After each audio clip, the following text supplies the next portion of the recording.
Okay, I think I'm all set up. Hello, anybody who is watching this video. My name is Simon, also known as Kaskanayobi online. Whenever you see that name, it is likely to be me in any particular gameage. And most importantly, two things. First of all, I am a member of the Chaotic Neutral Games community. And now, 80 strong group of people who generally just chill out online, play games, and we also stream a lot of RPGs. And for purposes of this as well, I am Dylan Thornweaver of the Empire LARP and a member of the Navarre. I've been to two sessions so far, two events, and absolutely loved it. So one of the things that I love about any of these types of games, any RPG really, is crafting. I love crafting, whether it's making things in a tabletop. Strength of the Navarre. Hello. Who are you, by the way? In because obviously I can't tell from your username, but please tell me who you are in the Navarre or otherwise. In any RPG, I love crafting. Strength of the Navarre. There we go. We've got a few people in. Hello there. In any RPG, I love crafting. I love making magical items and all the rest of it. And when I realised that you can do that in the Empire, I was all over it. I was like, yep, tell me about how to artisan. So that's the one part of the wiki that I've completely absorbed. And now I try to make things to help people out. And also I've ended up becoming a bit of a fixer as well, trying to get other artisans the things they need so we can make various items. And as I say, I've been to two Empire events so far. The people there are lovely. The people who run it are amazing. How they do this for, I think it was like 2,800 we had in the last one. Absolutely crazy. Now, one of the things that I sold in the last event was these. That's a sneak preview. I've been selling these fobs. Now, they're fairly simple. I am not the 3D designer. I've just started. I worked with a lot of 3D designers in the past. So for those of you who don't know, I'm a scientist. I was a scientist. I now run laboratories, so I can't really claim to be a scientist anymore. And what my previous lab, my current one is a protein sciences lab, but my previous lab was a medical devices lab. And that was something where we used a lot of 3D printing. And I was privileged to have a ton of very talented 3D designers that I could just go, make me a thing, and they would make me a thing. And I must admit, I should have absorbed more than I did. Now, I'm working with Blender here. Now, the reason why I'm working with Blender is that I use Blender for a number of different things. In our community channel, the Chaotic Neutral Games channel, I use it for shitty animations and things like that to make the credits, and I generally just mess about on there. I am not an artist. I will say this right now. I'm a writer. I'm a bit of an actor. I am not an artist. I am terrible. I am dangerous when you put one of these things into my hands. So what I can do, though, is diagrams, geometrics, things like that. So if I get somebody else's art, and thankfully I know a lot of fantastic artists who I depend on for Chaotic Neutral, then I can usually do something with it. I can make it move, or I can make it into something, or I can carve it into something, or whatever. Now, I recently got a resin 3D printer, and I love it. Absolutely love it. So one of the things I made, using a little bit of the skills I get from work, is I try to get a way of using the least amount of materials possible so I can sell it for fake money in the game. And I started making these pendants. So if I bring up this one here, so you can see it. So this one is Evrom, and I can bring this one in Grom. I should be able to. There we go. So there you go. And I made it so that this one pendant, I can just put whatever reliefs I want into it, and I can create it. Great fun. Recently, for those who were in E2, Wee Tom, who is Wee Tom no longer, got accepted into the Navarre, and he got painted for the first time. And when he was asked by the egregore, why is it that we go out and we kill Valorn? The answer was Valorn suck. So this is the limited edition shiny one of these is going to be going out through ice email through Twill Eternal to Tom to welcome him. but there's going to be the regular versions that I'll sell at the store. Now today I'm going to try to go for something a little different. I'm going to try to do a signet ring. Now I did do a signet ring once before. I think I've got it here somewhere. Don't save changes. Signet ring, yeah. Okay, so I did this. Now, technically speaking, the ring worked quite well. It's quite wide, it's got decent strength. Printing it one particular way, the relief, and this is the Thornweaver symbol here, the relief came out well. It went into the wax and made a really good symbol. So now I should be able to use this to be able to print, to be able to seal any envelopes that I send out from the Thornweavers. The problem is that printing it is a bit of a pain in the ass, and I'll tell you why. If I try to print on its flat face, which is the detail here, the way that a resin printer works is that it will just end up smooshed. And do I have the smooshed one here? I don't think I have. No, okay. It'll end up looking smooshed. So the only other way of doing it is printing it from the arse end here upwards. Now the problem is that it's round, and I want it to be round and neat and to be able to make it nice and clean. Now I don't know if you can see the top end of that there, but it actually has a squared off piece, which isn't that great. And this one I made a little thinner just to test, and I did end up doing a break test on it, but it was actually quite strong. It was, it took quite a lot of flexing to get it to the point where it actually broke. So yeah, that's what I'm working on today. So I want to make a more reliable version of this. Now, as part of that, I think what I'm going to have to do is I'm going to have to cut it here on this plane. So you can see where that target is right in the middle. I want to cut that right along the center, so it's actually a two-piece ring. I'll print them both side by side, so the ring will come up and the ring will be perfect. So this ring here I've already tested. I can print it out so it's nice and neat and beautiful and perfect. And then it will print the first half of this, and then next to it,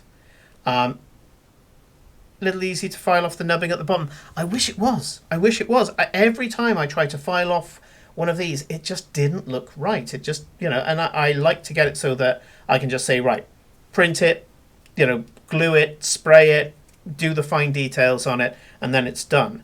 I like to invest work at this stage, at the design stage, so that I can do them very, very quickly. So to give you an example, these little pendants that I do here, the back end of it has a very slight horseshoe because I print it flat onto the plate, like that. Now, if I wanted to make it so that the back was perfect, it was perfectly round and all the rest of it, what I could do is I could make a feature here and cleverly disguise it so that it gets printed this way, off the plate. And then it would be perfect all the way round. Now, the problem with that is if I do that, printing something that's flat against the plate takes about 11 minutes. This takes about an hour and a half. Now, if I want to just go and bash a few out and just get them done, bear in mind I'm only asking 10 rings for these. I'm not asking much. No one's going to care about the back being very slightly squared off if they're paying 10 rings. Yeah. So it's a case of make sure that the amount of effort going in justifies the price. So in this case, I can print off 10 of these at a time because I've got a fairly decent sized print plate. And then I can spray them, I can do the relief work on them, and all told it takes around about a minute and a half to make each of them. But I'm doing them en masse, so it's actually a lot easier, a lot quicker. Now, I can put pretty much any design I want on a pendant now. I've done the way symbol, I've done all the runes. I found out that another member of our striding, Tree Bear, the lovely Kev, is doing wood etched ones. So now from the Thornweavers, you can actually get them in wood or you can get them in metal, honest. And so you can get those. What I want to do now is get it so that I'm doing more 3D work, because pretty much anything that's flat and just burnt onto wood, both Kev and Lizzie, now another member of our striding, can both do because they both have these etching machines. So I'm looking at doing trinkets and baubles and things like that, things that go off into the other directions. And of course, rings was one of the ones that came up. Now, I used to make rings out of wood, just whittling them out. And that's from my time back in Scouts, where I used to make what they call woggles that keeps a neckerchief together. And eventually realised I could make little wooden rings and stuff, but they take forever. What I'd like to be able to do is have it so that these cost a little bit more. I say they're going to be a lot thicker this way, a lot thicker this way, so they actually have some substantial strength. I should be able to scale them quite neatly to ring sizes, so I'm getting a little ring sizing thing, but I'm trying to see if I can get a metal one because I don't want to bring any plastic in. Same problem with me with my leatherworking kit. I need to change a few bits of my leatherworking kit so then I can actually bring it to Empire, and that is the things that have rubber handles. So I can bring in all the other stuff because they've all got wooden handles. So that's what we're going to do. I'm going to start from scratch, and I'm going to build all of this right from scratch and go from there. I may screw up, as I say. I'm not by no means an expert when it comes to using any 3D CAD. I only know Blender because I know a little bit of animation, a little bit of 3D modeling, a little bit of 3D CAD for printing. So we're going to start from scratch. So the first thing I'm going to do is get rid of the camera, and I'm going to get rid of the lights. I don't need those. I'm not doing animation. And I'm going to go into units here, and I'm going to put the unit scale at 0.001. And the reason for that is that we're going to be doing everything in millimeters. I'm going to start with this square here, actually no, I think I'll get rid of the square, and what I'll put instead is we'll start with a cylinder. Okay, and the cylinder's gone a little bit weird on me, but we will click on that and we'll do some jiggery pokery with it. So looking at my finger at the moment, I think I put it down as originally I was going around this knuckle. And where's my tape measure? I've just left it around the corner. I will be right back.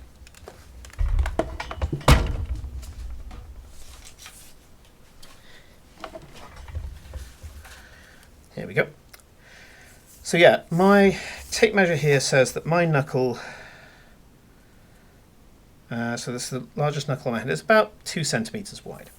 Now I'm just going to use that as a guide because obviously I can scale it. Once I've got an idea of the prototype, I can say, right, I need to bring it down by this percentage or up by this percentage. That will mean that the print face of it is going to change as well. And so somebody with very thin fingers, it might make the print face go quite a bit smaller, but there are ways that I can get around that. So if the internal diameter is going to be 20 millimeters, let's go for the external being, how thick do we want this?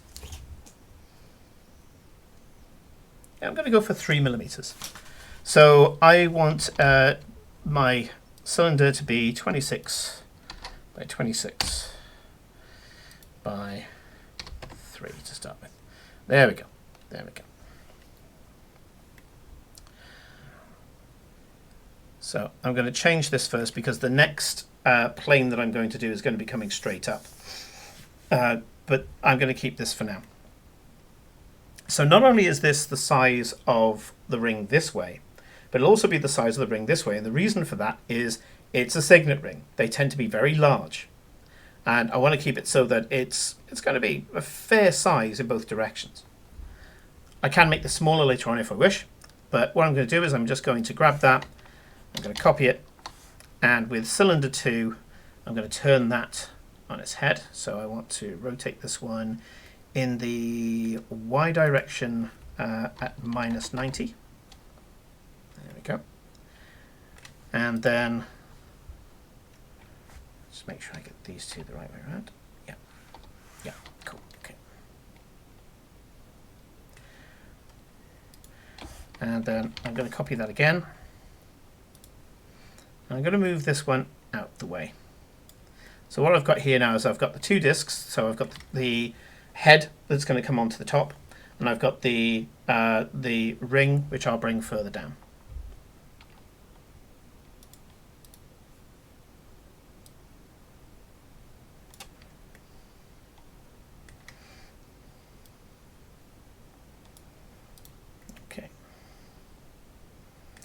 So that's it so far, and because these two are exactly the same size, I should be able to place one on top of the other quite happily, but it does mean that whatever I do to one, I have to do to the other, and just keep it so that the two end up looking the same. So first of all, let's make the ring. And the first thing I'm going to need to do for that is go into edit mode. And what I'm going to do is I'm going to grab both of these faces. So I'm going to do select face. And I'm going to click both of these faces. And what I'm going to do is inset the faces that are there. And what that'll do is bring this in. It'll start giving us that part of the ring now. Let's take a look at that. Okay, that looks about right. Could probably take it in a little bit further. So one of the things I can do for this, if I wish, is I can go and just test it this way by getting this, copy it, and instead of this being 26, I turn this to 20. And rotate this as well, minus 90.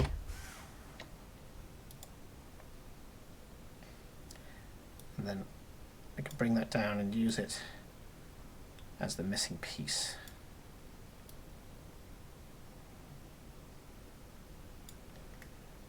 Should be about right. Now, I am not doing this with engineer precision. I could, it'd take a lot longer. I don't really need to do it. So that's what I'm going to be doing here at the moment, is just giving it some doing it through eyeballing, basically.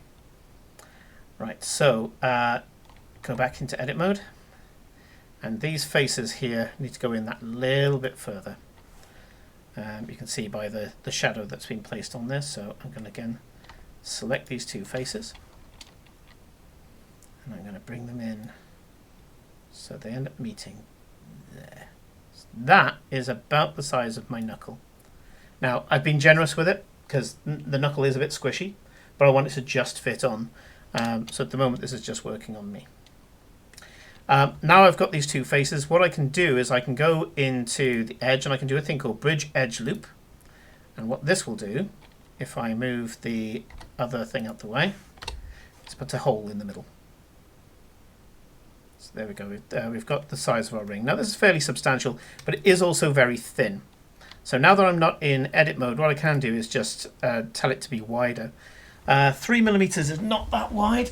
Now if I take a look at it up against my skin, I would say that my old wedding ring was probably 5 or 6. So let's go for 6. Make it nice and wide. Yeah, that looks about right. Okay. So now, obviously, I want to be able to texture these. The easiest part is going to be putting in the file. So I have a vectored image. I'm not going to go through vectoring your images so that they're ready for 3D printing. There's plenty of people who can do it on YouTube much better than I can. This is more for interest than anything else. Please don't consider this in any way to be instructional. Okay? Please don't. What I'm going to do here is I'm just going to be messing around with the various faces on this, so I get it so that it's got a little bit of a chamfer to it, and then I'm just going to use some of the tools just to round it off, make it textured, make it look a little bit worked. So anyone who's taken a look at the pendants that I do, the front edge has been made so it looks like it's been napped and chipped. It's not a clean edge, it's not a square edge. It's a clean edge on the back, but who the hell looks at that, right? But at the front, you can see that it's textured, and if I end up putting a wash on there, because that's how I get into a lot of the reliefs, I use various types of washes after they've been given their texture spray. It picks up on all these little details and makes it look a little bit gnarled, a little bit worn and used. I was very pleased with the iron and dragon bone pendants that I did, in that I was able to use a wash to make them look like they'd been worn for ages. And that really kind of worked for me. So I've got to give the starting point on this for it to be able to work. So the first thing I'm going to do is I'm going to use this, and what I'm going to do is the inside face. I'm going to bring that down a bit. So I'm going to scale it, and I should be able to scale it in both directions. He says, looking. Oh, thank you very much. Yeah, I was really pleased with the Dragon Bone pendants. So the Dragon Bone pendants, they were in they actually took the least amount of time. So they are white resin, and I use a flesh wash that you would normally use on minis.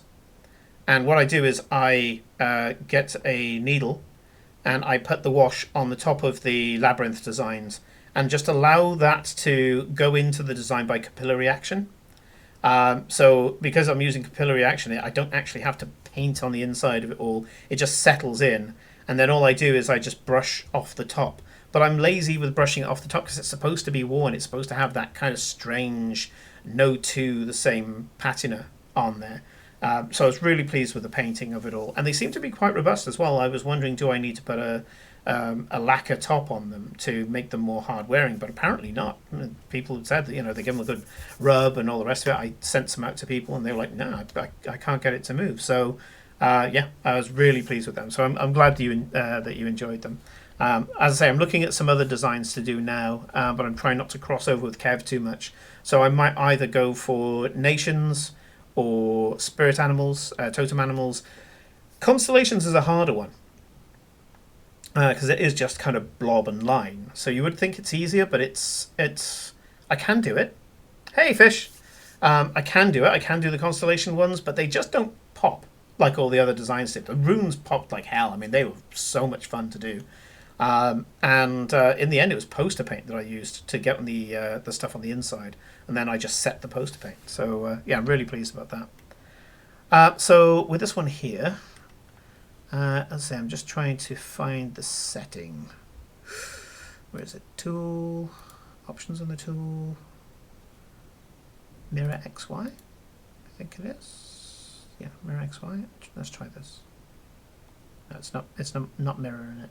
Now, in a way, I could choose not to mirror it. I could choose that can I do this? No, I can't do both at the same time. But I could copy this, because this is still a distinct shape. So I could delete that, copy this, and what I could do is just flip it.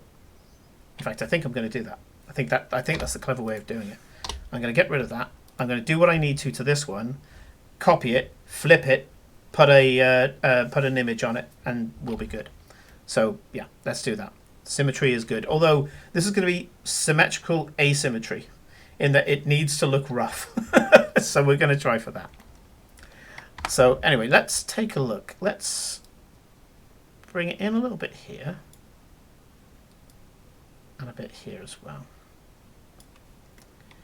And I've realized already I've made a mistake, because there's going to be two sets of faces here.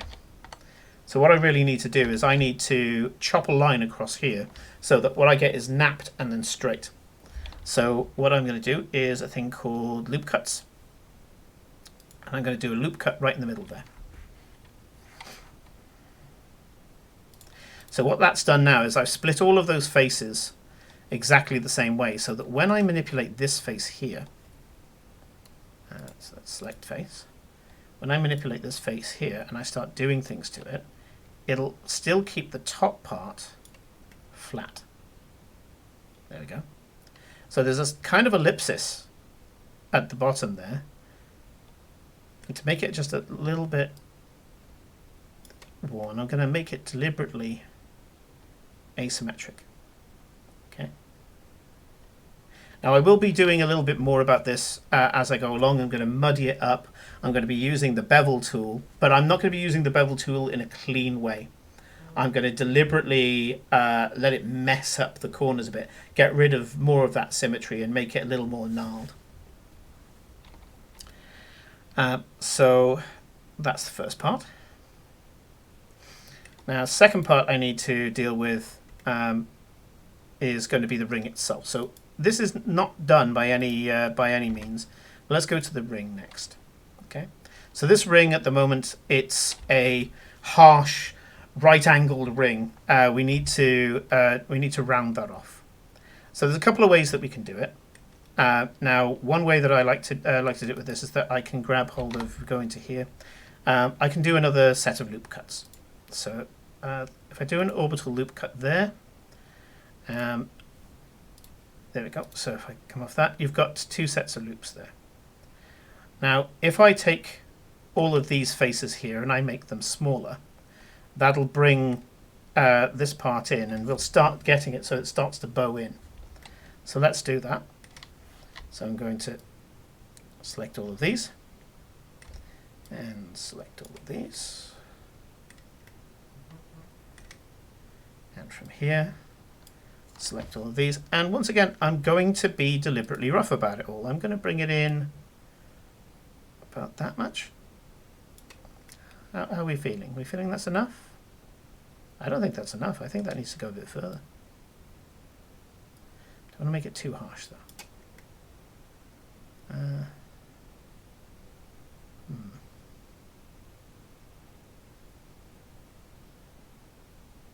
Oh, I've made a mistake. I only did the loop cut on one side, so I need to undo all of that. I need to make the same loop cut on the other side. There we go. That would have been too asymmetrical. Let's try that again. How are you doing, Fair Show? Have you recovered from the horror of exams? Have you managed to finally come back down? Normally I'm on a high for about a week after exams. Yeah, there we go. That's good. That looks good.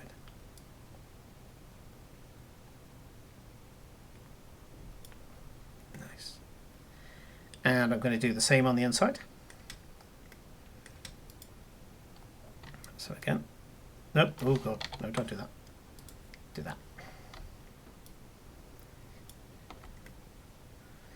So yes, our good friend Fish here is from the Chaotic Neutral Games community, and it's where we do regular RPGs.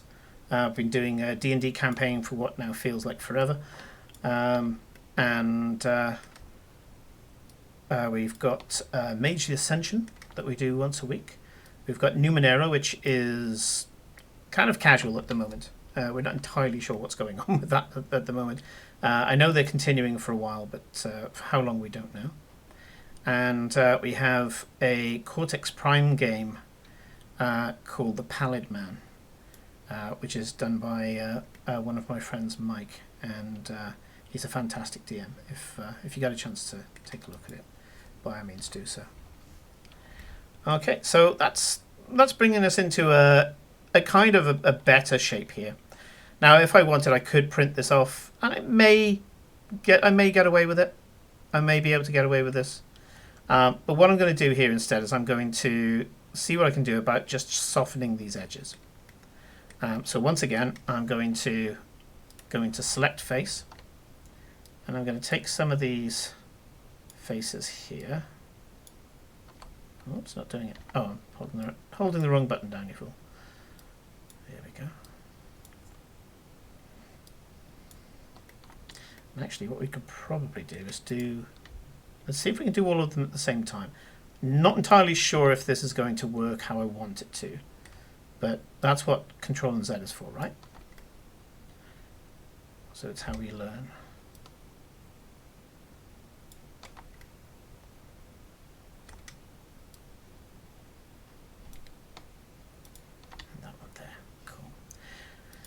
So I'm going to just try and see what happens. Oh, here we go. Here we go. No, now we're talking. Now we're talking. Do we want that? Does that look good? Well, that looks good. I do like that. It's just put a few extra facets in there and it's rounded it off slightly. Yeah, I'll go with that. I will happily go with that.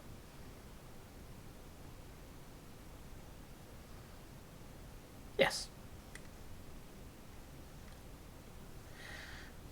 Hello there, Hermit. How are you doing, my friend? I was going to join you in Monster Hunter, and I thought, you know what? No, I'm actually in a craft place. If you're in a craft place, run with it. You know. So I'm doing this for the LARP that I have spared you the frothing. I haven't obsessed that much with you guys, but this is some of the stuff for the Empire LARP, which I must admit I am so happy that I joined. It's been such a lovely experience with some lovely people, and very well made as well. I mean, I can't claim to be, you know, that much of an authority about designing RPGs, but I've played enough of them in my time to be able to turn around and say, yeah, I mean, yeah, wow, they really did it well. And I'm actually talking to them at the moment about potentially creating a ritual, so a canon ritual that's in game.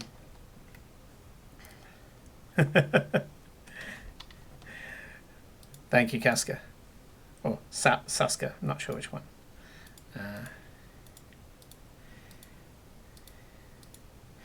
Right, so with this one I just have to manually do the faces. And again, we're just going to do a symmetric bevel. So there's a couple of different bevels you can do, but the one that you start with, the symmetric bevel, tends to be quite good at just rounding it off, enough so that by the time you've painted it, and for me, this is just going to go into my factory, which I'll show you in a minute. I'm very proud of my factory. Very, very good factory. I'll put it in my factory, I'll spray it up, and by the time I've sprayed it up, any of those corners pretty much don't exist anymore. There's enough of a meniscus around it that you wouldn't be able to tell. So let's quickly do this one. Yeah, I'm loving it, and it's nice being a player again. And I mean, I do need to concentrate on some more of my my chaotic projects that I'm doing. And I need to make sure these just about go to the inside ring. So I don't know if you can see that there. Well, what I've done, you can see that if I just bring it in, it's just going to the edge of the inside ring. So where you can see that there's triangles here, they will cross over and they'll turn into diamonds. And that should just make a symmetrical set of faces. It looks messy now, but it's not that messy. You can see the pattern going all the way through, and you can see where it's just rounded off some of these edges here. And again, it doesn't look a great deal here, but you can work with a lot of these faces, and if I switch back out of it, you can see now that it's a lovely rounded ring with a nice strong square cross section. But yeah, you find yourself in the UK at the right time. Seriously, come along. It is role playing plus. It really is. I haven't had this much fun since Vampire, and that's saying something. And well, I'm sure that Dave's probably told you about some of the shenanigans we got up to in Vampire. Okay, well, for now, I'm happy with this ring. And the reason why I say for now is that eventually I want to fuse these two together as a single item. And when I do that, just go back into here, I can take these faces here. I can do the same thing I did before by making loop cuts or inset edges. And I can make a bunch of strata, like the rings in a tree, on this face here. And then I can choose certain parts of that strata and connect it to this here. So what you'll end up getting is the ring will come around, and then what it'll do is it'll just kind of melt into the thing it's holding. And it just makes it look a little more genuine, a little less printed, because at the moment it looks a bit printed. You've got the bevels have gone into this lovely. I'm really happy with this. This part is going to be fine. But what you'd normally get with a ring is normally there would be a bit of a blob here that holds it together. Now, once I spray paint it, it'll have a bit of that. But if I can just get that little bit of extra print, a couple of things will happen. First of all, when it prints, it'll be cleaner. The second thing is that when I spray it, it'll be accentuated that it has this kind of strong part to it all. Now, there's other things I could do, things that I played with before. If I was just doing a regular ring and I was doing like a little fixture where I could put a gem or something in there, even if it was just a painted gem, I would make a cage. But because this is so big and it's got a lot of surface area here to connect it, this is going to be fine. When you look at it in its entirety and you print it upside down, this is fine. It's the Stargate. Yeah, There's no problem. We'll be able to print this off very, very easily.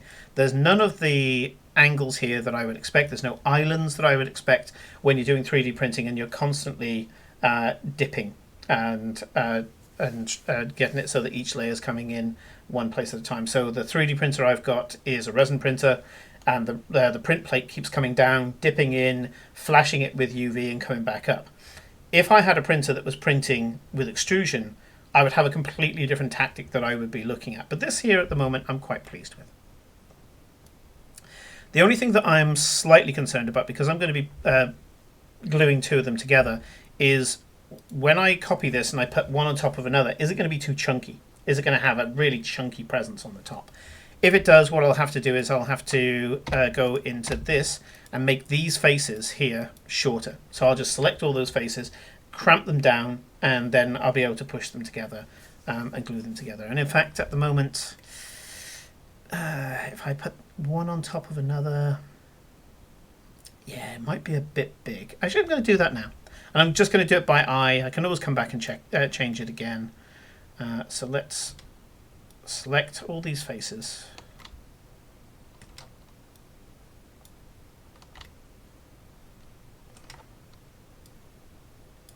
There you go.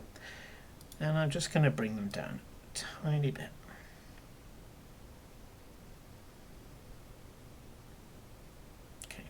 Now, what I've done there, because I've lowered the face, but I haven't lowered the, I've made those faces narrower, but I haven't brought the original plane down.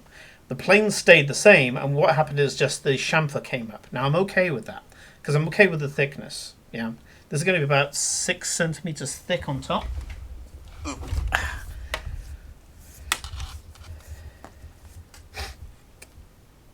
If I put the two together, because this is 3, it'll be 6. Okay, that's quite a substantial amount of material. So I can bring that down as well. So what I do, now that I've changed the proportions of this top, I can bring it down. And I'm going to bring it down to 2 centimeters wide. So if I go to item, and 2 centimeters, 2 millimeters wide. I'm just going to bring this down. I'm going to make it a thinner plane. You can see there.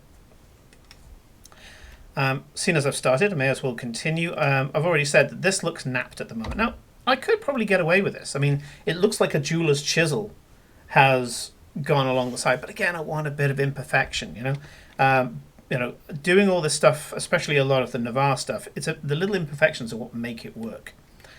So let's go and select the rest of these faces.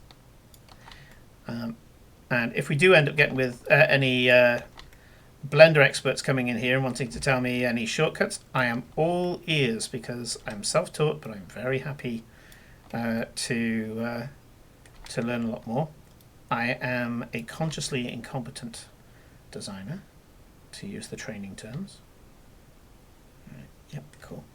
Let's just have a go at that. Let's just go with just the geometric bevel. Ooh, here we go. Here we go. Do I like that? You know what? I think I do. I think it smoothed it out maybe a little too much. I'm not sure.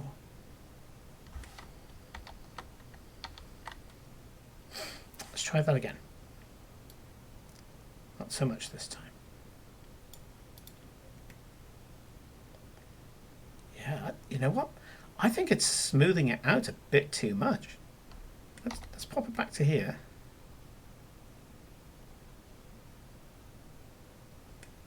Okay. Well, again, we can use the power of Control and Z. Control and Z for some. I'm going to try it a different way. I'm actually going to use this face and these faces. Ooh, no, wrong one.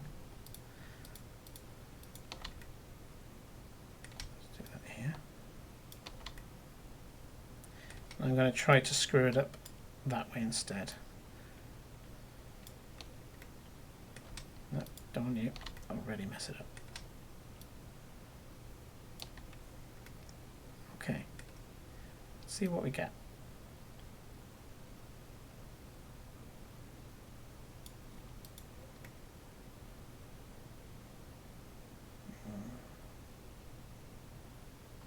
slightly better.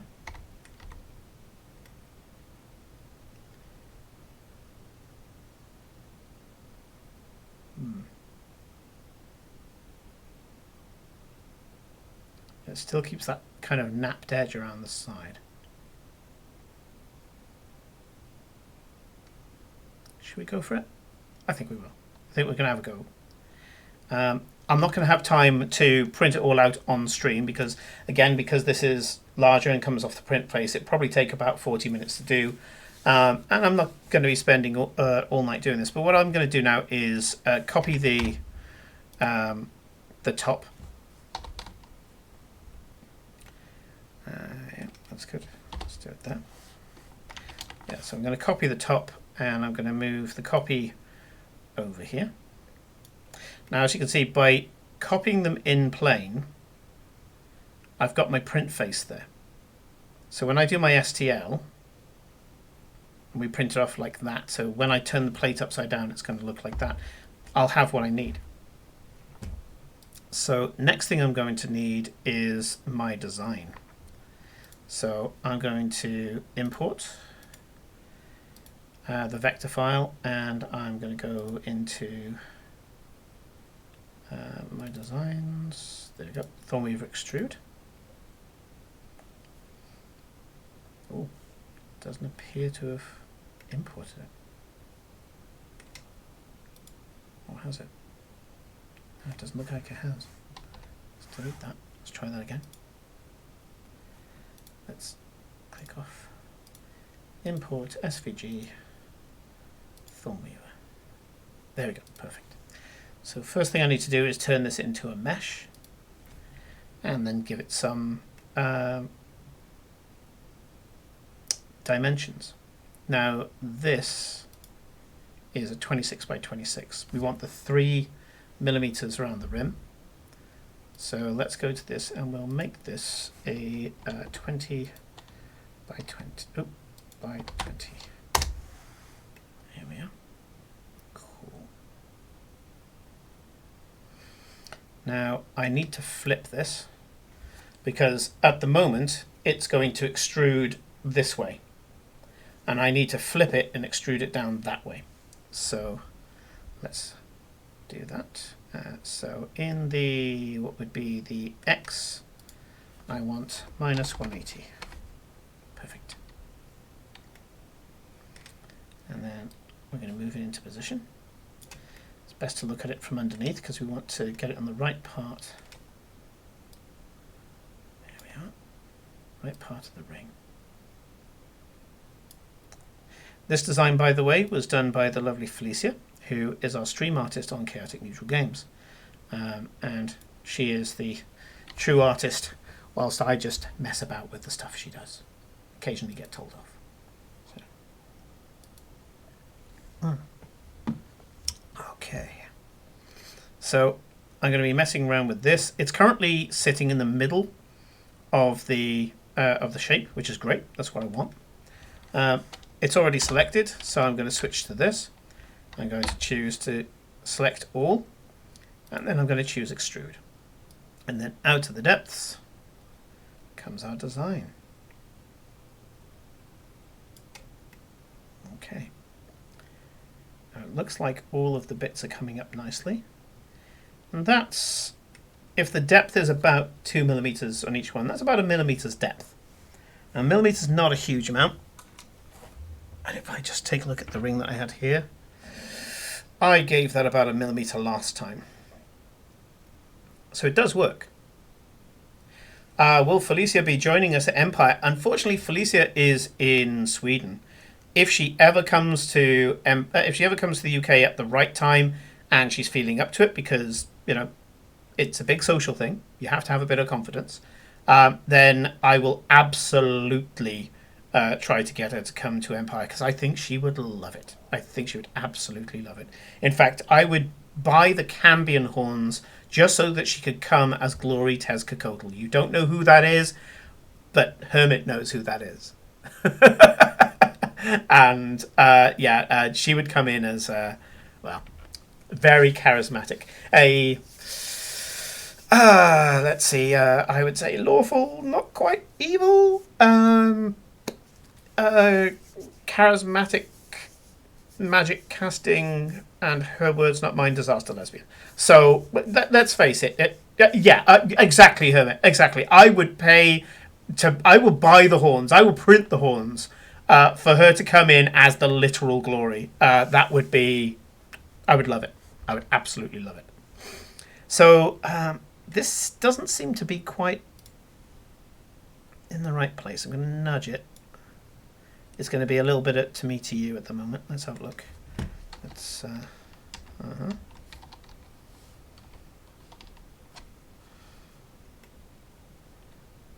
Yeah. Okay. So that's the idea. The idea is that I print off both of these two at the same time. Little dab of super glue. Press the two together. Get them so that they're in the right place. I might even make a brace to lock the two in together. Not that difficult in this because I already know the size of these pieces. I can just draw around it. And then, stick the two together, spray it, put the extra on. I will be asking a crown for these. These are Thornweaver ones. I'm not going to be asking a crown for these. But I want to go to the lords and ladies of the League and Dawn and Highguard and all the rest of it and say, hey, Pride, have you got a signet ring? You haven't got a signet ring. I thought you were a lord. You don't have a signet ring. I mean, what do you use? The other thing that I can do, of course, is that I can take this face here. So if I was to export this now, so let's export the whole thing as an STL. We'll put it in the signet ring file, and we will say two-piece. Capsule, two-piece sig ring, and what was it? It's the 19th June. Okay, so I could do that. That's neatly saved now. I could print it just as that. Now I haven't done some of the refining work, but what I could do now is just print off a proof of concept. And if you're interested, I will put onto the Discord the proof of concept when it's all glued together. As I say, there's a few bits. I can put the little blobby bits into there. I can see that these are in the right shape and so on, and just see if it all works. The next thing that I could do, though, is I could actually take this shape here, which I need to rename the shapes, actually. Let's get off here. So let's rename this.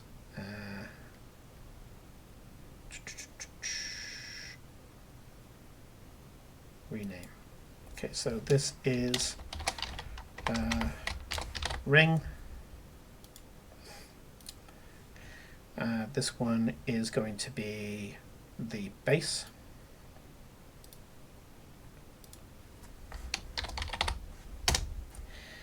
This one is going to be the chevron. And this is going to be the design. Okay, cool. So we've got that set up. But what I can do is I can make the ring disappear and I can put something else in place. So for example, I could grab hold of another cylinder. So add mesh cylinder. And this time I'll have it so that it is, what should we say? If that's 26, let's just go for a straight 1 centimeter. And we will have it, if it's about that big, you kind of want a little thing about that long. How long is that? How long is that?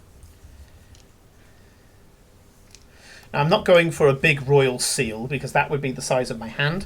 At that point, for ergonomics, I would do that. And I would say about 10 centimeters. My fist is about 10 centimeters there. And that would be the size of the handle. And then I would make the base pretty much the width of my hand, which is about 6 to 8 centimeters. So I'd probably go about 6. And then you could have the whole thing where you just stamp. So if I wanted to have an ink stamp, I could do that. Hello. I've said that we've said that if Felicia ever manages to get to Empire, she's playing Glory. I will buy the horns myself. Oh yes. Who's Tiny Casca? I don't know who Tiny Casca is. So yeah, they are somebody from the Empire, and they saw the dragon bone pendants. So yes. yeah. So. Well, they seem to know who Felicia is. Oh no, Hermit knows who Felicia is. Yes. Yeah. Casca's just. I was mentioning Felicia, and Casca said, "Will Felicia be joining us?" There will be people who are joining us for the Thorn Reavers in E3. So in E3, we are going to explode. We started off as 2 people. We meant to go as 5, but we started off as 2 people. Then at the start of E2, we had 3 people because Bryn, Kat, joined us. Then we swore in 3 more. Kev as Tree Bear, and Dave as Seth, and Holly as Nyala. So we end up at 6 at the end of that particular one. And then on top of that, we ended up with... we will also have... Let me get this right. Chris, Verity, Paul, Helen, potentially. Ed, Colin. So we may have another 5 on top of that. It could end up with 11. Depends. And Rosie as well. Not my daughter Rosie, but the Rosie that's joined the Discord. Yes, who is that, by the way? That was the person who had the portrait done by Cat/Bryn. Okay. Yep. So yeah, we could be 12. We could be as high as 12 next time. Well, it all depends. It all depends. Yeah, but either way, it's going to be good fun. But anyway, this is not going to be one that's going to be in my hand. So I'm not going to do a 10 centimeter one. This is one that's going to be held between the fingers, so you can just kind of dab it. Now, normally it's best to go for around that, because what you want is like the bulb to be here, and you can pinch it with the fingers. So again, if I take tape measure, I'm looking for something that's about 5 centimeters tall. So let's put that as 50. This is going to be small. It's going to be dainty. It's going to be something that you can put in a pocket. It's not something you have that's going to get in the way. And once we've got that, we can move it up to about here. Now, if we zoom out, that's going to be quite huge. So it's kind of the tiny, tiny little design at the bottom of this. So what I could do is, if I just close this, hide that now, I can save this in the signet ring, and I'm going to say S-ring, sig ring 2 piece. And again, I'll put 19 June. So this is the blend file. This is the edit file. This is the one I get to mess around with. This is the one where I can either choose for it to be a ring or choose for it to be a stamp. Now, what I might end up doing is, if I want to do the stamp separately and make this bigger, I can make all the other bits bigger, make it into a different blend file. And I haven't lost anything. So, yay for saving. Save often. Save often. So, let's have a look at this cylinder and just see how this works so far. So, if I click on the cylinder and I go into edit, I've got a bunch of faces. Let's zoom in. And the faces are, I've got a round face at the top, and I've got all the different lengths of the vectors, which allow us to have what is quintessentially a round face. Now I'm going to want to round off certain bits. I'm going to want to make parts of it swell. So let's start putting some cuts in. So the first thing I'm going to want to do is put in more loop cuts. So I'm going to divvy it up here, and that divvies it into quarters. Now for this bottom quarter here, I could keep it so that it's neatly straight at the bottom. But if you see any of these things, normally they have a bulb, they go down into a thin neck, and then they kind of come out at the end. So what I'm going to do is I'm going to make a loop cut here as well. And then, so because it comes up at a long chamfer there, I don't need a loop cut here. This is pretty much going to be it bowing at this point. And so what I kind of want is my next loop cut there. Okay. Right. So if I choose one of the edges, well, one of the faces at the moment. So let's make the base disappear for a second, because I'm just manipulating this. Now what I'm going to do is I'm going to choose this base. Nope. and I get out of loop cut and go into design. And I'm just going to make it bigger. Okay, so I'm going to bring this out, and I think if I do, no, it's not that way, not that way.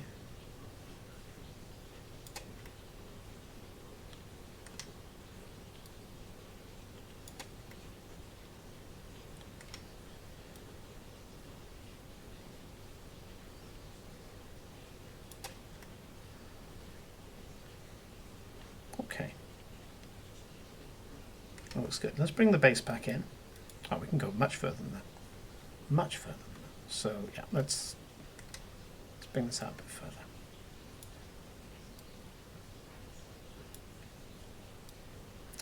And again, there are functions to be able to make this symmetrical. I'm not that interested right now. Okay, bring the base back in. Nice. Okay. Also means if we're printing, there's a nice base coming up to here. And again, what we can do is we can chamfer this thing in, but I don't want to do that yet. What I want to do is make kind of polygons going round. And then what I'm going to do is I'm going to round it out using that same bevel tool. So I'm going to select an edge. And the next edge that I'm going to select, so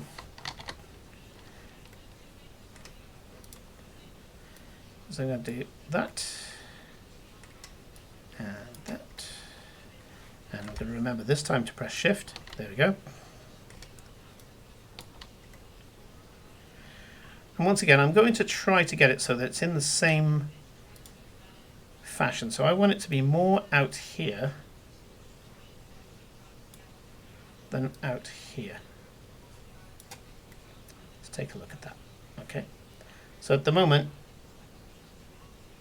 it's just starting to bow out. Do I want to make that a bit more? Yeah, go on, let's do it. Let's do it. Be bold. Yeah. And this isn't supposed to be something that's got rotational symmetry, you know.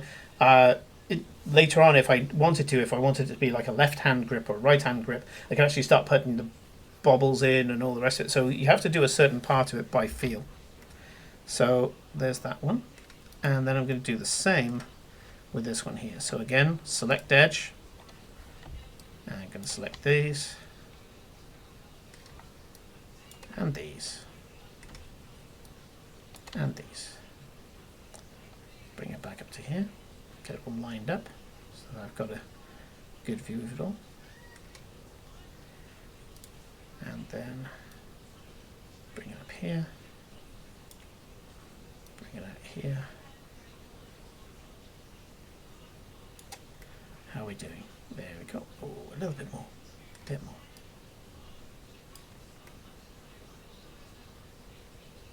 Okay.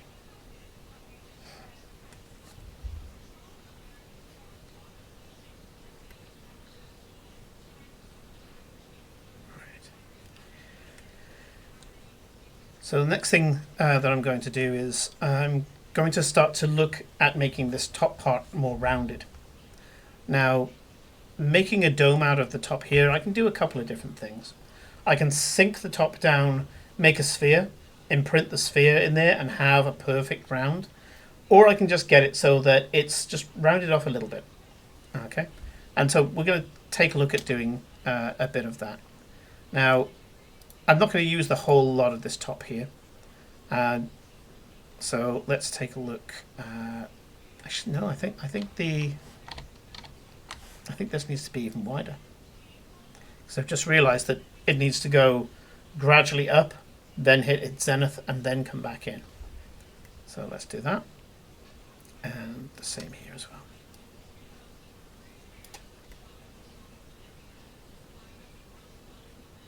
Yeah, yeah. Okay. So there's a number of different ways that I can round this off. And what I'm going to be doing is just bringing it in by stages. So I can make the top part here very small, and I can just start pulling all of those faces down and start to change the shape of it, play about with it until I'm happy, and then I'll just round it all off. So let's take a look at that. Let's go for, again, I'm going to go edge, select, Actually, no. First of all, I'm going to put some more loop cuts in.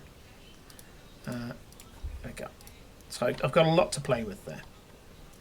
And then I'm going to select everything on this side, on this ring.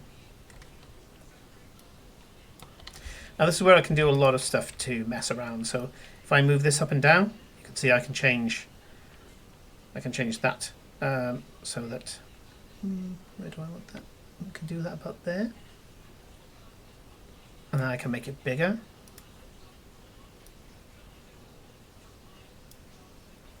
In both directions. And then I could choose the next one, bring it down, bring it down, bring it down, until eventually it just starts to curve all the way in from here. So, and then I could make so that the face at the very top is damn near 0. So let's do that again.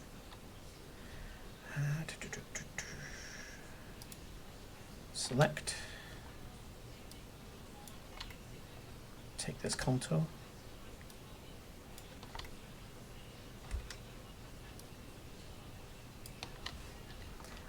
And let's bring it down.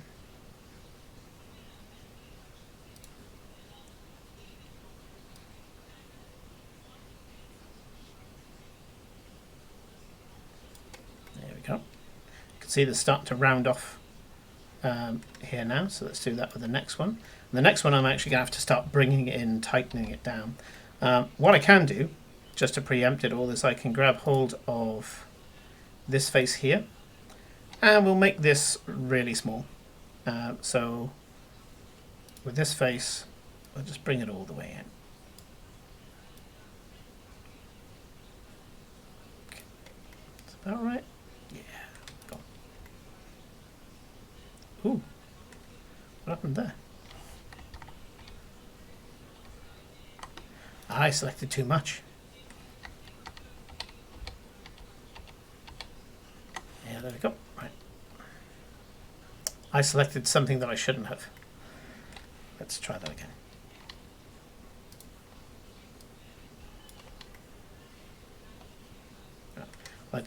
We'll do that in a sec. Let's do this bit first. So make sure I haven't selected anything there.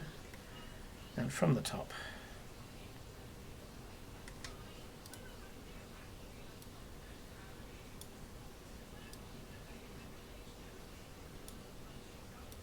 Just get it so it's roughly circular.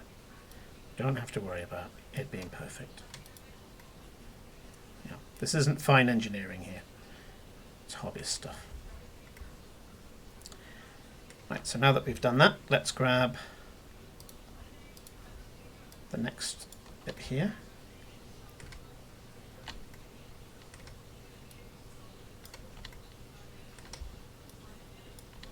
Make sure we've got it all there. And I'm going to bring this in, or bring this down and bring it in. Bring it down, bring it in.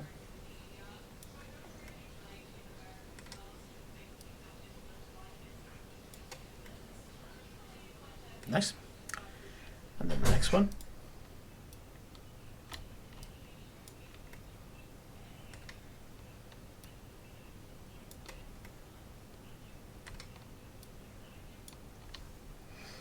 And this one I'm going to bring in first and then bring it down. So, oh no! It's selected with the other one. I didn't select off the other one. Let's do that again.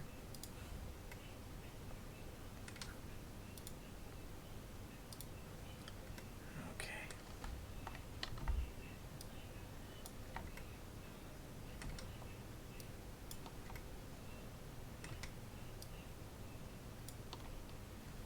Right.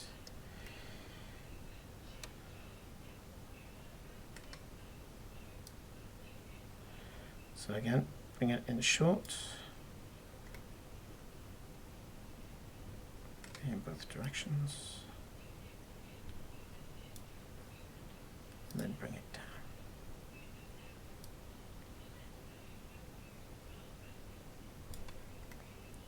Cool. Then the final one, which is up here, we're just going to make very slightly bigger than this circle, and then bring the whole thing down. Select off.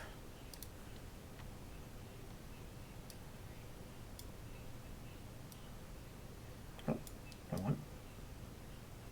There. Bring it around. There. Bring it around. There. Nice. Once again, in almost as close as we can to that. The fact that the final one is probably going to be even smaller again. And then bring it down.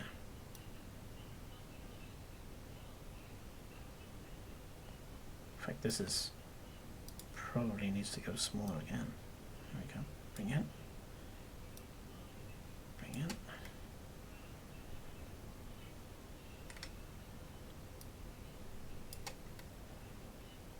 Yep, okay.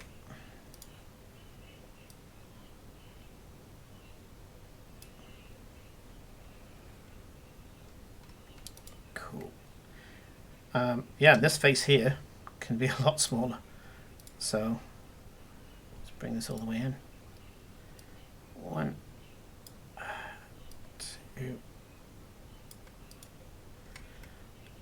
and then select off that.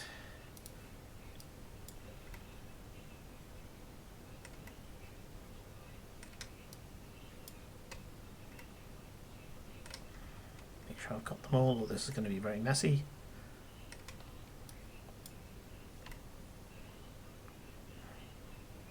That should be it. And down they go.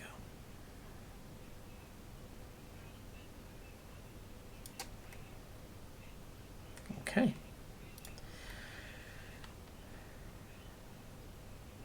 Yeah, that one part there at the top is a bit raised. It's kind of got a nipple at the top. Let's not have that. So what I'm going to do is quickly come into here. And I'm going to flatten this bit off as much as I can.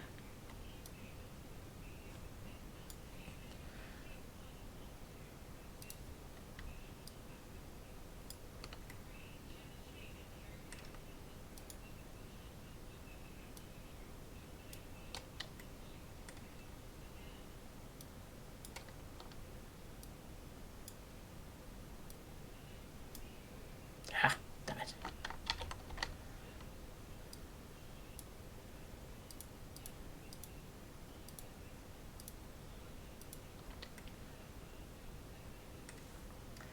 And again, we're bringing this all the way down.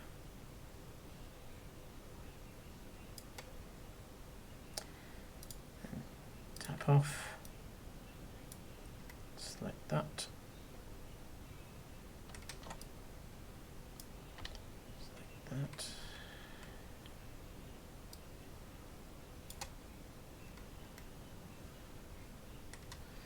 I see you. There's two faces there that haven't been selected, so those and that one there. Nice. Okay. And again, bring it all down. There we go. Perfect. Almost recessed. Okay. So it's not a perfect shape at the moment. But one of the nice things about this is that you can move parts of it up and down until you're happy with the shape. So, for example, I can take, if I'm back on here, I can take this section here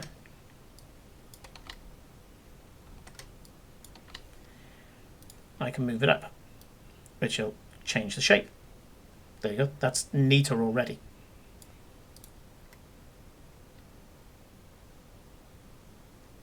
And this is all by eye. It's got little imperfections, little asymmetries in there. You know, you can see here the symmetry's there as well, but it's not so bad. It's not so bad. I mean, it's always going to have at least what is it, a C4 symmetry, because you're working on X and Y axes. You'd have to do a lot of extra work messing around to make a certain amount of asymmetry happen. You have to chuck other bits on, like lumps of clay. But we haven't finished yet. because I say we can round it off that little bit more, and we're gonna have a go. We're gonna have a go. We can always control and Z our way out of this. It's one of the nice things about it. You're not screwing up clay or wood or anything like that. All of my old crafting stuff, it was a case of if you fucked it up, you had to start again. In this case, not so much. So let's have a look. Let's see how that goes. Ooh, hello. Hello there. Nice and round. Can barely see any of the joints there anymore. Let's do that again. Again, we can always we can always undo. So none of this is in any danger. So one of the lovely things about 3D CAD is that you can just have a go. Let's see. Beautiful. Beautiful. Look at that. So effortless. I'm actually going to keep the bit at the bottom. I don't have a problem with that. That's structural. It's necessary. But what you don't have is angle now. It's just a tiny little handle. It's just a bulb that you can pick up with your fingers and just go and pop it on there. But that's lovely. I don't even think I want to do a huge amount at the top. Let's have a look. So looking at it as a print, yeah, very nice. Going back into here, there could be a bit more we could do with these, but I'm not that worried. The top is a little bit in need of TLC. So let's mess around. I'm gonna go like that, I think. Get rid of these, that. I'm gonna try just to merge these bits together. Let's see where we go.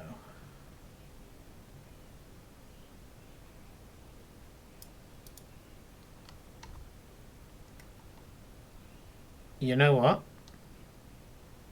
I'm happy to call that done. So this cylinder now is not a cylinder. This is a handle.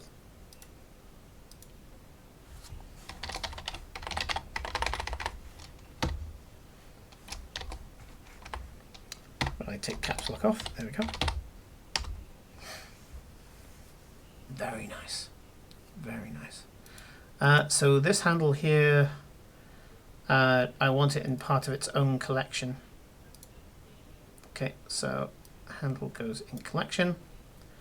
The Thornweaver design, that can go in collection as well. This can now leave. And I can take the ring and put in its own collection as well. So, new collection, ring. And so we can name this collection, what you call it, I guess the face. And this handle is for if you want to make a stamp. And this is if you want to make a ring.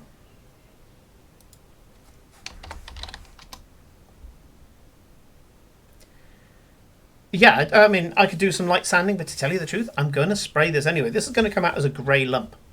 So what I'm probably going to do is I'll mask off the bit at the bottom and I'll spray the handle either black or brown, and then I'll apply I'll probably go with like a clear crystal lacquer.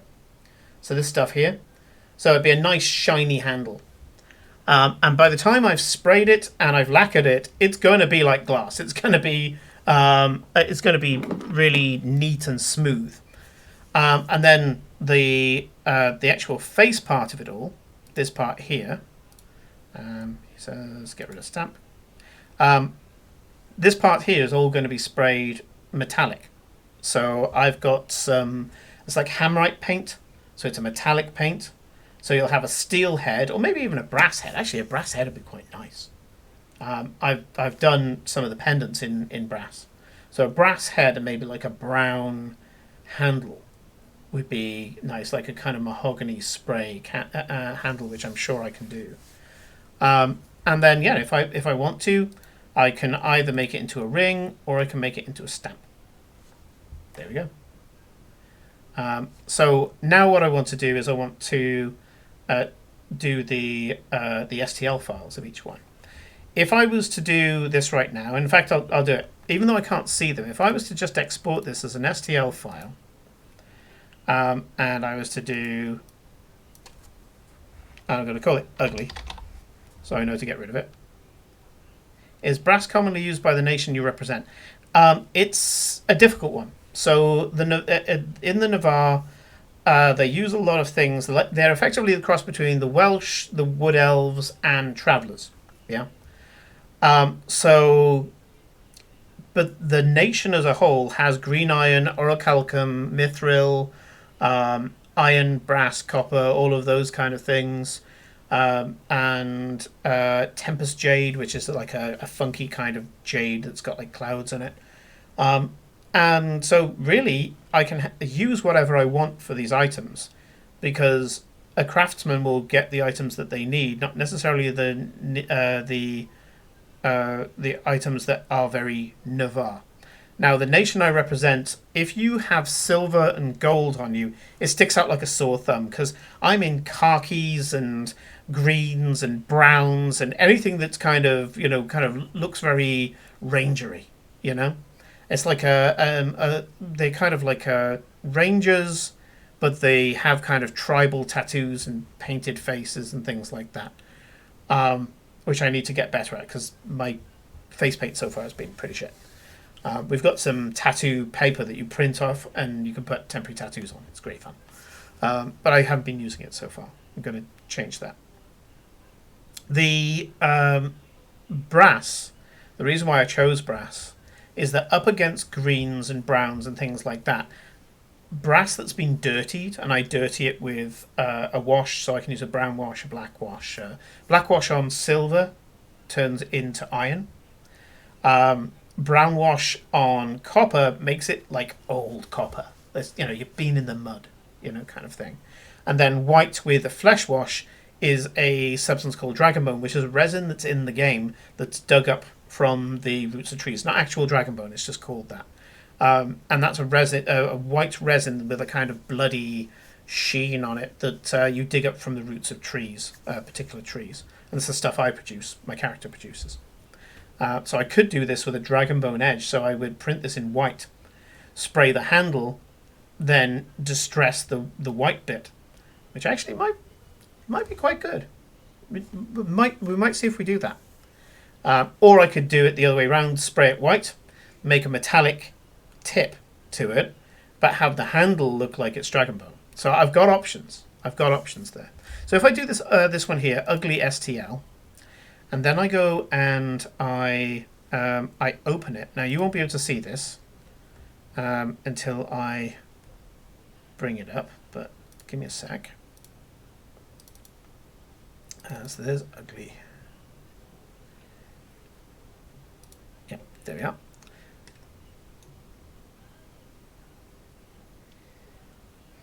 Now if I switch this over,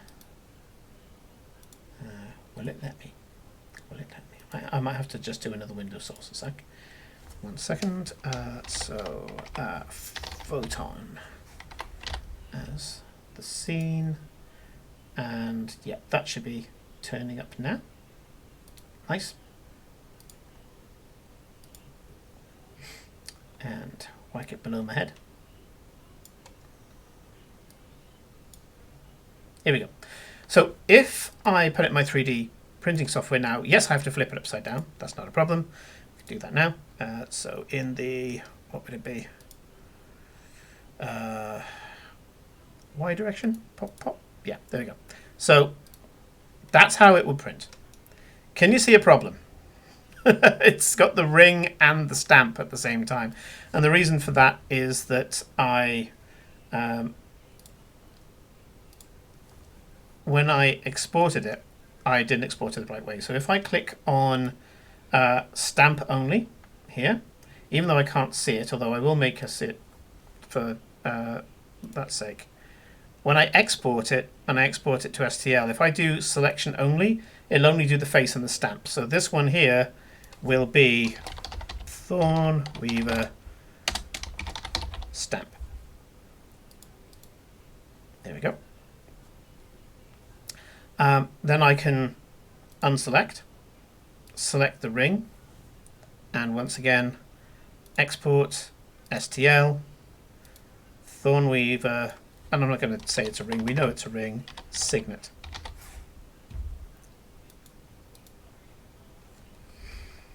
Now if I bring back up Photon, but this time I'm going to bring up these two. Where is it? Actually, I can just do it straight from Photon. So what I'm going to do is I'm going to get rid of the ugly, and instead I'm going to open the signet. Oh, nothing turned up there. Let's try on the other one. Let's try stamp.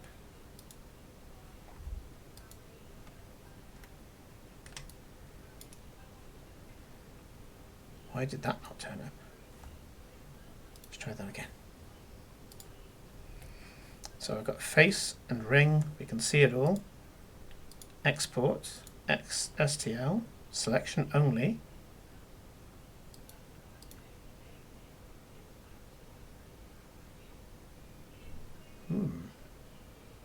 Why did that work on the ugly, but it didn't work on this?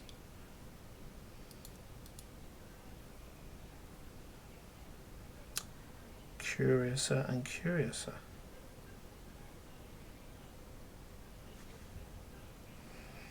Okay, let's try this again. Oh, hang on.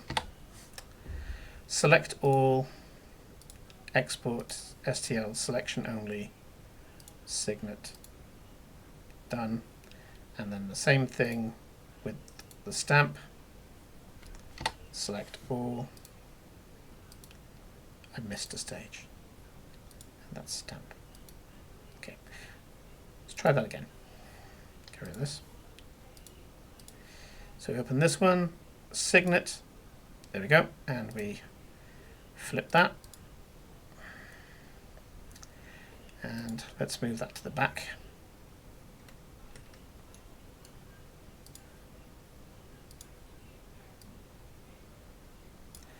And then file, open, signet stamp.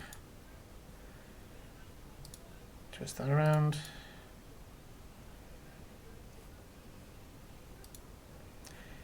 And for the stamp, let's just move it a little bit this way. There we go. So we've got two of the same things here. And if this one here, the stamp, doesn't work out that well, I can always just scale it up.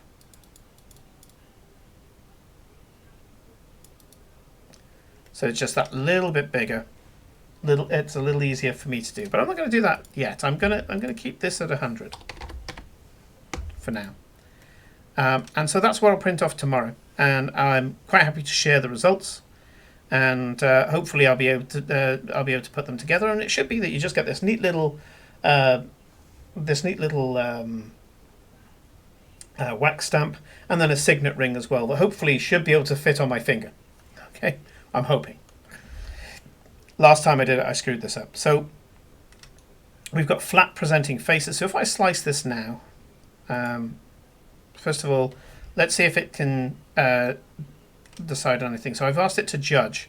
You can see that you've got a small area here. So if we were to bring this down about here, it's saying that it's red, and that is, it could struggle. It could struggle with that angle. I don't think it will. I personally don't think it will. But just to get it right, what we're going to do is we're going to attempt to fill this in with a tree. So what I'm going to do is I'm going to add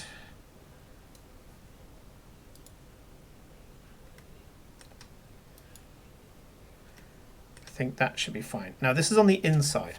It's not going to be seen from the outside. So what I can do is I can just break this out and work with it there. So I don't think we're going to need all of those. So let's do that. Just do that. Now there's a little bit of red here. I don't think we're going to have any problems there. I've put some supports in here as well. They're suggesting that. I say no.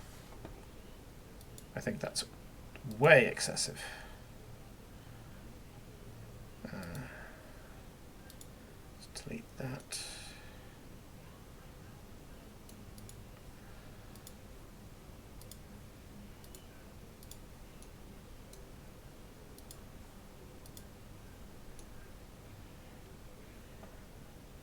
I'll find that acceptable. I'll do that. So let's slice that. And so this will be signet ring and stamp test 19th of June 22.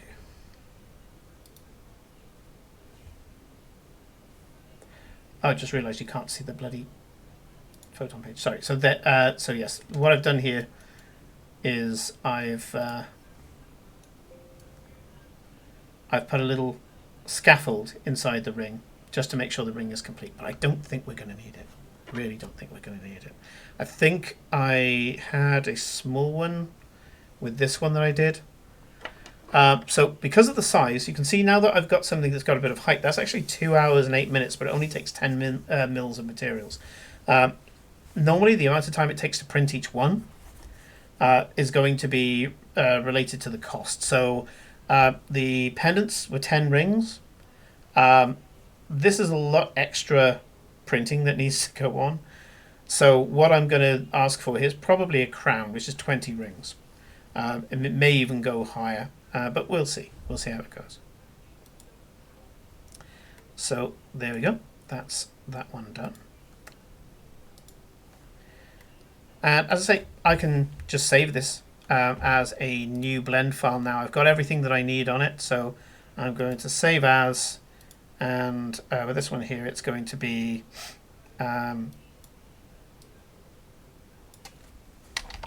ring and stamp. One of the other things I can do with regard to this is I can take this design out. So if I was to do this for other people, I can pull the design down here. I can put it in a new collection, and I can just call this one Thornweaver, because that's the symbol. If, for example, somebody wanted a different design, and I'll do this just very quickly. I've got a few minutes left. I could pull in something else. So let's import another design. I'm going to pull in one of the runes from the game. Okay, so rune inserts. And let's see. The way symbol is probably too much. So let's go with Tychonus, victory. Yeah, bit pretentious, but fuck it, let's do it. Be good fun. So with Tychonus, I will first of all convert it to a mesh. And I think we said it was 20 by 20 that we made. So 20 by 20. I need to flip it. We've already said that we're going to flip this, and it's in the X direction. So minus 180. And then I just move it over here.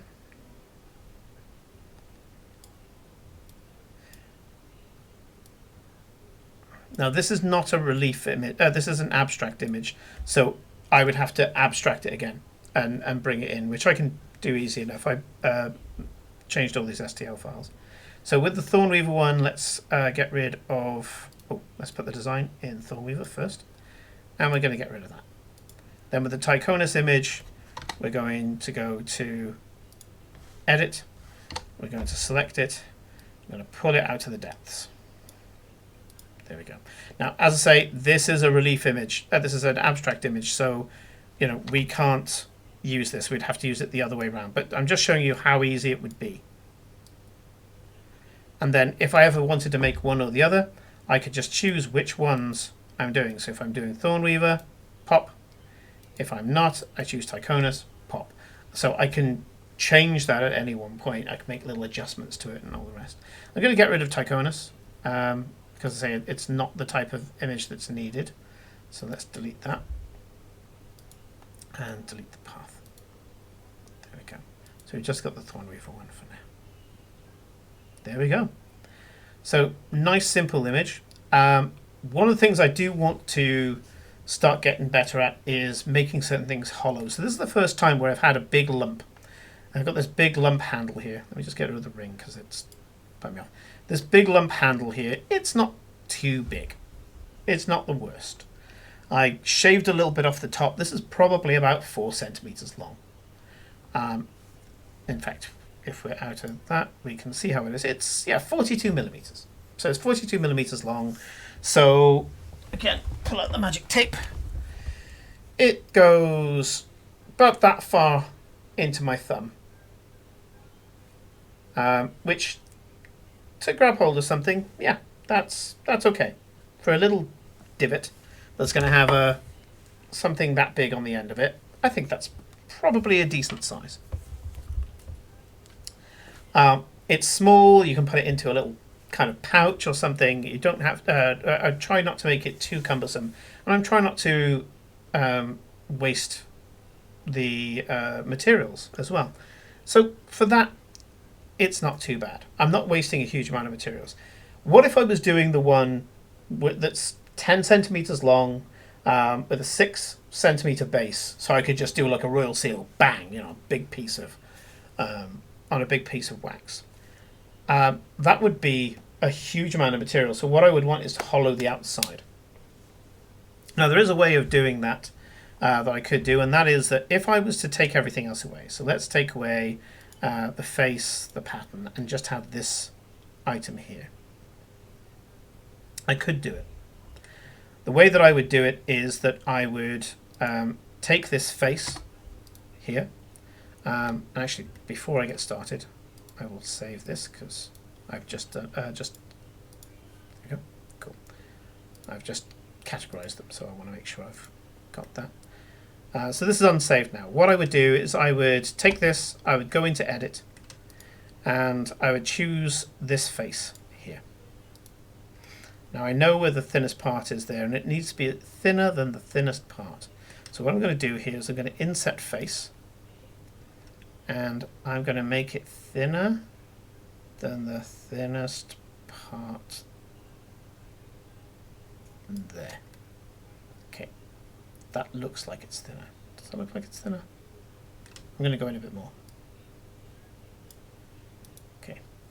Now what I should be able to do here is I should be able to take this face and I should be able to push it all the way to the top and make it hollow inside. So what I'm going to do is one more time, I'm going to inset face. Tiny little difference, so you can see there's the two there. And what I want here is this. Now I should be able to take that and push it all the way up. There you go. You can see it's not messed with any of the faces inside. It's up to about here at the moment. Oh, damn it.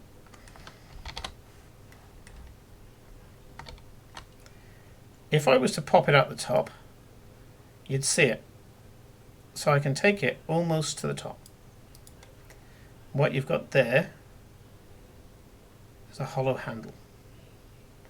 So I've just managed to get rid of the rest of the waste here. Hello, Commander. I'm just finishing off, but I will show you very quickly what I've done. So I was just talking about hollowing out a handle on Blender when you're making things like this. Let me just get to, there we go. So what we've been making is a signet ring, two-part signet ring that we can print off against a face, stick them together, and then have as a single item. And because the face is in between, all of the horseshoeing and all the rest of it is hidden. The other thing that we did is just taking some of the design, get rid of the ring part, and then put in something different, and you've got a little stamp there instead.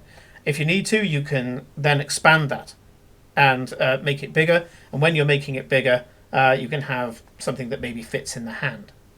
And we also looked into how to print it.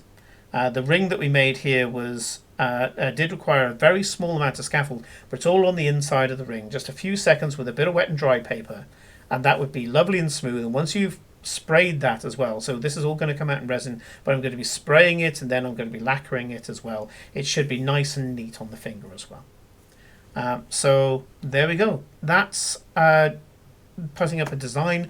And again, the way that I've made the design is that it should be adjustable. Someone gives me an image, I make that image extrude out of the face, I stick the bits together. Do you want a stamp? Do you want a ring? Do you want both? A little presentation pack? Whatever. And I can take it into the LARP, commission satisfied, hopefully lord or lady satisfied, and they're paying me a decent amount of money for my time. The time that's taken to do this? Yeah, had some fun on 3D CAD, but now that I've done this, the amount of time to be able to just extrude an image out of it and print the bloody thing off, my own personal time, probably about 5 minutes, if that. Yes, it would take 2 hours on the printer, but the printer can work for me. That's fine. Anyway, if you enjoyed watching this video, I will be putting this video available for members of the LARP who hopefully will enjoy some of this process. Then give me a shout. 2 hours plus week's coffees. Don't know what you mean by that, but anyway. Yes, if you enjoyed this, you can find some more of my work elsewhere. So first of all, I am a member of Chaotic Neutral Games. 2 hours and week's coffees. Yep, for the pricing, definitely. Yeah, of course. You always got to put the Scotty estimate on, you know. Then join us on Chaotic Neutral Games. So that's www.twitch.tv/Chaotic Neutral Games. This is my personal stream, which is where I just mess about with things. But some of our more polished stuff is on there. You can find previous campaigns of, oh god, everything. Lancer, D&D, we've done Blades in the Dark, we've done Numenera, we've done... we're currently doing Mage the Ascension and more D&D and Cortex Prime. All the role-playing you'll be able to find on Chaotic Neutral Games. If you join our community there, then you'll be able to join us to play games and things that's not even on the stream. We use the stream mostly just to get people together and have fun. But there's RPGs that are happening off-stream. There is computer gaming that's happening off-stream. Some board gaming that's coming up that's off-stream as well. As we're going to be doing some terraforming Mars. Join us on there, say hi, and if they need to know how do you know us, say you watched this video. As for anybody else, if you're interested with anything to do with Blender, you can happily chat with me, but there are a lot better people out there on YouTube. I was just circling through this and letting people come along for the ride. I can recommend some videos if you're interested in using Blender for 3D printing work and also for animation work as well. I'm going to head off now as the week is about to start and I need to go and put my adult hat on and run a lab for a week. But we will be on Chaotic Neutral Games, so on Tuesday night we will have the ongoing saga of the Paladman Triptych. And so I think that's going to be the final session as well, where they're going to be solving the mystery, hopefully. On Thursday night, we've got Mage the Ascension, with Mage Dave covering that. On Friday, I will not be running the Benefactor, so I think I've said this to some people, but this is mostly for Hermit's benefit. I'm going off and doing parenting duties, so that will happen next week instead. Until then, see you on Discord, whether it's on the Empire Discord. Remember, my name is Dylan Thornweaver on there. Or if you see me on the Chaotic Neutral Games Discord, don't be a stranger, come and say hi. Until then, see you later.